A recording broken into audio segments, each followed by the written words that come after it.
Suara rakyat, suara kebenaran, suara kebenaran.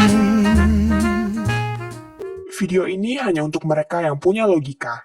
Bagi yang tidak punya logika, skip aja. Sekarang terbukti rencana penyatuan Presiden Prabowo dan Megawati gagal. Prabowo nampaknya sudah memutuskan untuk membiarkan PDIP jadi partai yang berada di luar pemerintahan. Ini paling terlihat dalam reshuffle kabinet. Sejumlah orang PDIP diminta keluar. Yang paling awal adalah penggantian Budi Gunawan dari posisi Menko Polkam. Saudara-saudara, akhir-akhir ini muncul analisis panas dari Ade Armando yang menyoroti dinamika politik Indonesia. Katanya orang-orang PDIP mulai disingkirkan dari lingkaran kekuasaan. Pertanyaannya, apakah ini tanda meredupnya banteng? Atau justru strategi politik yang lebih besar? Mari kita bedah satu persatu secara jernih dan tajam. PDIP adalah partai pemenang pemilu 2014 dan 2019.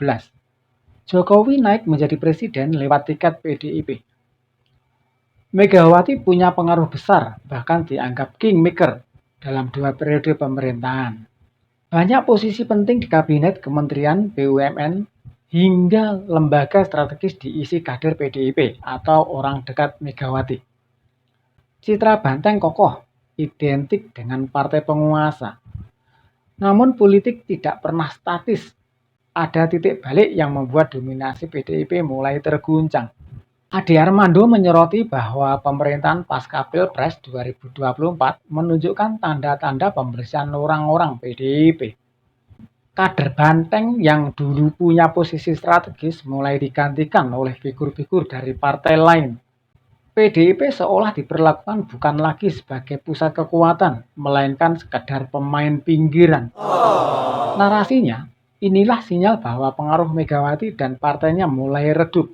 Jika dulu PDIP menjadi poros utama, kini poros itu tampak digeser. Pertanyaannya, siapa yang menggeser? Contoh konkret orang PDIP yang tersingkir.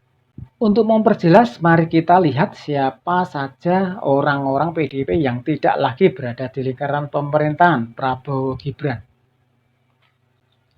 1. Budi Gunawan, kepala BIN yang sering dikaitkan dekat dengan Megawati. Namanya sempat disebut-sebut masuk bursa menteri, bahkan posisinya di Menko Polhukam ikut diguncang isu reshuffle. Tapi akhirnya ia tidak tampil sebagai representasi PDIP di kabinet baru. 2. Azwar Anas, Menteri PAN RB era Jokowi, kader PDIP, sempat diisukan bakal masuk kabinet Prabowo. Faktanya, ia tidak diangkat. 3. Oli Dodo Kambe, Gubernur Sulawesi Utara, juga disebut dalam bursa calon menteri. Namun, namanya menghilang dalam daftar final. 4. Hendrar Prihadi, Ketua LKPP di era Jokowi yang juga kader PDIP, dalam reshuffle pemerintahan baru, ia dicopot dari jabatannya. 5. Ganjar Pranowo, Capres PDIP di Pilpres 2024. Meski menjadi simbol besar partai, Ganjar sama sekali tidak dilibatkan dalam kabinet Prabowo Gibran. Bahkan absen dalam momen pelantikan.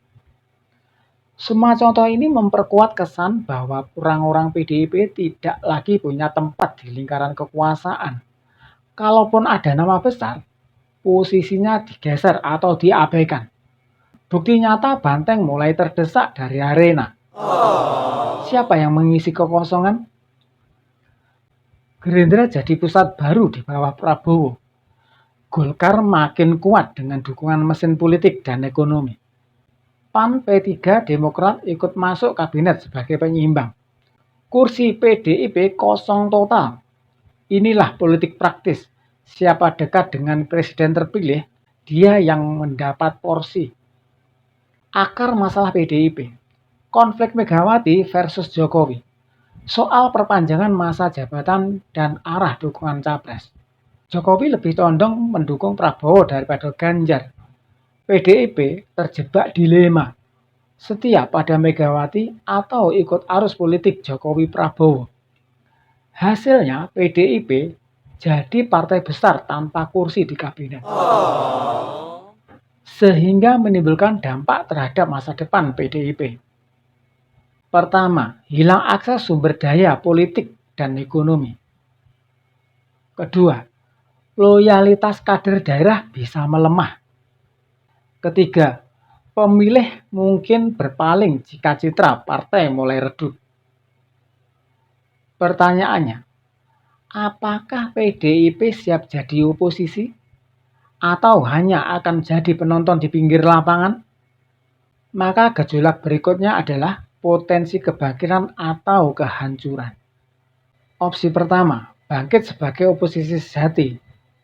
Opsi kedua, terjebak nostalgia dan kehilangan relevansi. Opsi ketiga, regenerasi lewat Puan Maharani. Tapi apakah cukup kuat? Politik Indonesia pragmatis, yang menang jadi magnet. PDIP sekarang alami nasib yang dulu dialami partai lain. Inilah siklus kekuasaan naik dan turun. Pikiran Ade Armando soal disingkirkannya orang-orang PDIP dari pemerintahan memang kontroversial. Tapi sulit dibantah. Ada fakta nyata. Banteng tidak lagi punya kursi. Apakah ini akhir dominasi PDIP? Atau awal strategi baru? Waktu yang akan menjawab. Yang jelas, politik Indonesia tidak pernah membiarkan kursi kosong. Jika banteng lengah, selalu ada harimau, garuda, bahkan kuda yang siap menggantikannya. Dan kita, rakyat, hanya bisa menilai siapa sebenarnya yang pantas memimpin negeri ini. Lalu bagaimana menurut Anda? Apakah benar banteng sudah mulai meredup?